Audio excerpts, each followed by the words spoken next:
السلام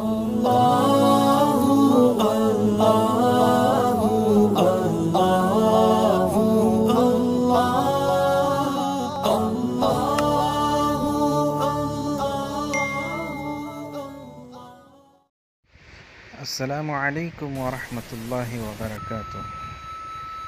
محترم و مکرم سامعین کرام، ہم سب بخوبی جانتے ہیں کہ ہمارا ملک ہندوستان کورونا کی وبا سے بڑا پریشان ہے۔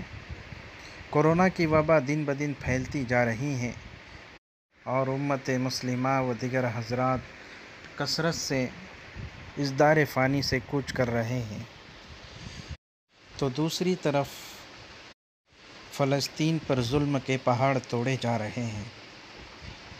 ایسے حالات میں ہمارے لیے اللہ کے حبیب صلی اللہ علیہ وسلم کی جانب سے کیا رہنمائی ہے، آئیے دیکھتے ہیں۔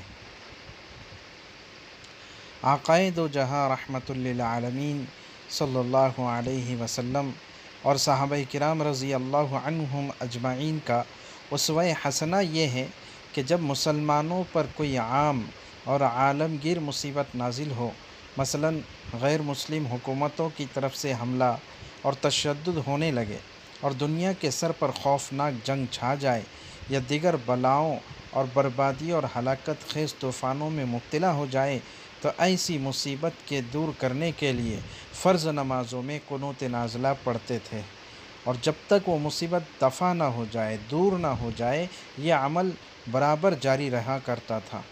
اس کا جواز عموماً جمہور ائمہ اور خصوصاً حنفیہ کے نزدیک ابھی بھی باقی ہے، منسوخ نہیں ہوا ہے، بلکہ جب کوئی عام مصیبت پیش آئے تو مصیبت کے زمانے تک قنوت نازلہ پڑھنا جائز ہے۔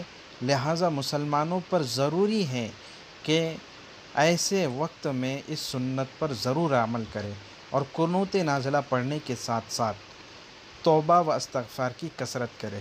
صرف قنوت نازلہ پر اکتفا نہ کرے، یہ نہ سوچیں کہ نمازوں میں ہم تو قنوت نازلہ پڑھ رہے ہیں، اب ہمیں کوئی فکر کی ضرورت نہیں ہے، نہیں، بلکہ جب تک کہ ہم گناہوں کی اللہ سے معافی طلب نہیں کریں گے، ظلم و زیادتی، فسق و فجور اور ہر قسم کے گناہوں سے پرہیز نہیں کریں گے، اس وقت تک حالات درست نہیں ہوگے۔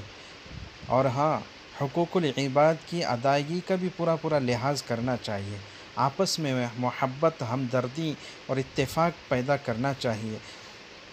لہو و لعب کی چیزیں، ٹائم پاس کی چیزیں، جیسے آج کل پب جی گیم ہے اور بہت سے گیم ہیں، رمی وغیرہ جو موبائل کے اوپر کھیلی جاتی ہیں، جوا، سٹا، ان ساری چیزوں سے پرہیز کیا جائے اور اپنے خالق خدائے بزرگ و برتر کی بارگاہ میں آہ و زاری کے ساتھ مناجات و دعا کرے، غرض ہر قسم کے اوامر و اخلاق حسنہ پر عمل کرنے کی کوشش کرے اور ہر برائی سے بچنے کی فکر کرے۔ اللہ تعالیٰ کی رحمت کاملہ سے امید ہے کہ وہ اپنے بندوں کی اخلاص اور آہ و زاری قبول فرمائیں گے اور اس کورونا وبا سے اور فلسطین کو ظلم سے اللہ تعالیٰ چھٹکارا دلائیں گے انشاءاللہ۔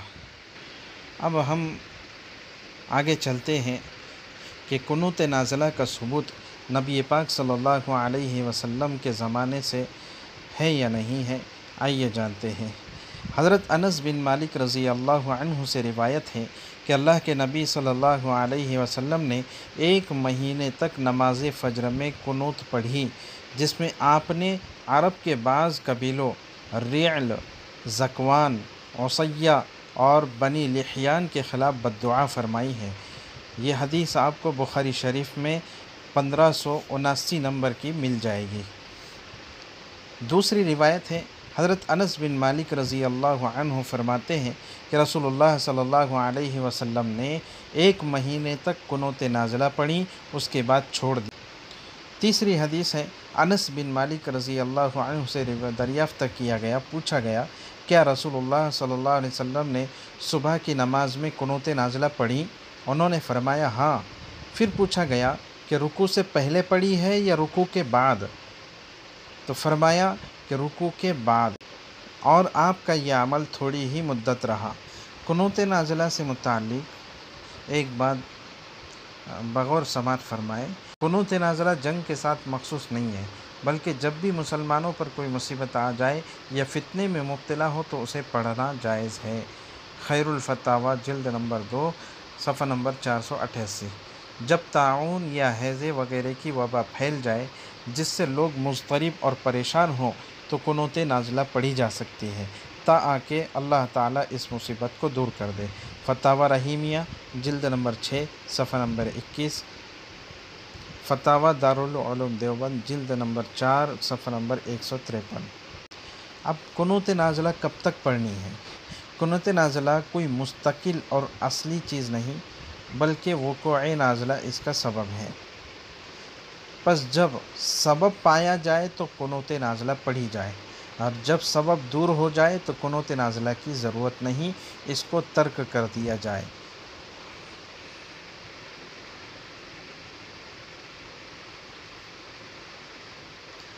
آئیے اب ہم قنوت نازلہ پڑھنے کا طریقہ جانتے ہیں۔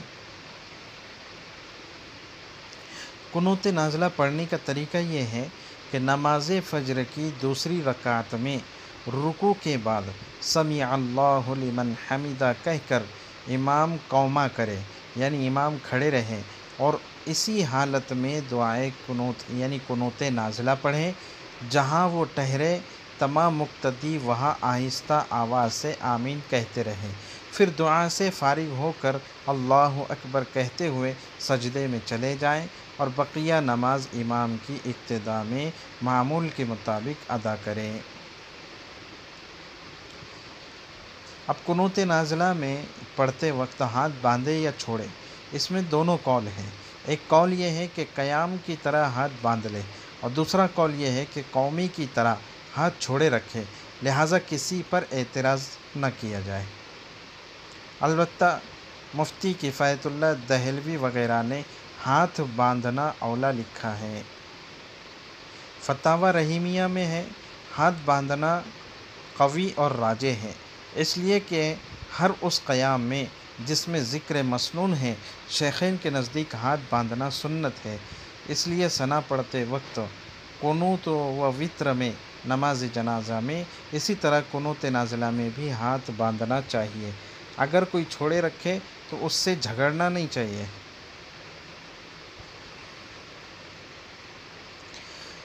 نیز عمدۃ الفقہ میں ہے دعائے قنوت یعنی قنوت نازلہ پڑھتے وقت قیام اور قنوت وتر کی طرح امام ابو حنیفہ اور امام ابو یوسف کے نزدیک ہاتھ باندھنا مسنون ہے، یہی اولیٰ اور راجح ہے۔ اگر ہاتھ چھوڑ کر پڑھیں تو امام محمد کے مذہب کے مطابق اس کی بھی گنجائش ہے، اس لیے ان پر اعتراض نہ کریں۔ قنوت نازلہ کا حکم عام ہے، مرد، عورت، امام، منفرد، ہر ایک کو شامل ہے۔ جماعت کی قید اور مردوں کی تخصیص منفرد یا عورتوں کے لیے ممانعت کی صریح اور صحیح دلیل منقول نہیں ہے۔